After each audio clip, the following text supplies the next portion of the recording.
today, we've spent $3 billion in Iraq. With $3 billion, we could have financed the education at places like Texas State and across this country for 1 year of college for over 1.25 million young Americans, maybe not so young Americans, just what we spent this week.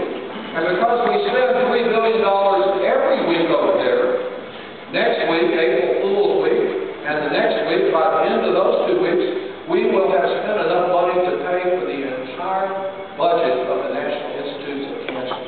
We could be saving lives instead of losing lives. We could be putting more kids on the dean's list.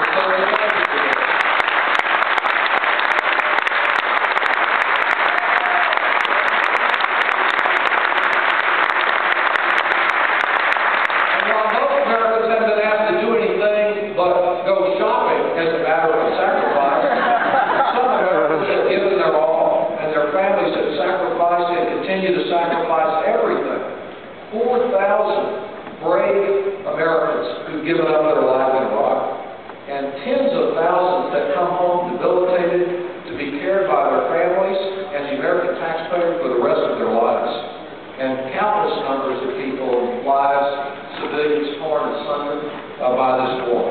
And the result, when it's all said and done, is that today, every family in this place and across our country is less secure and will be for decades to come as a result of that unnecessary incursion. And the other aspect of it is how it affects our energy policy. You know, we've had some kind of energy policy for the last 8 years under the Bush and chicanery administration. When that started, you could go down Center Street here to the gas station and pay $1.46 a gallon.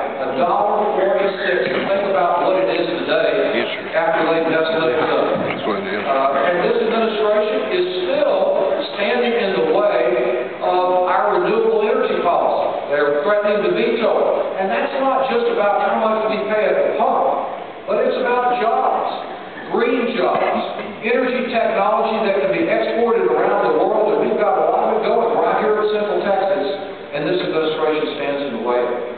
And yes, on health care, as Patrick knows as well as I do, whether it's in Austin or Washington, we've got Republicans concerned and complaining, and what they're complaining about is that we Democrats want to insure too many children.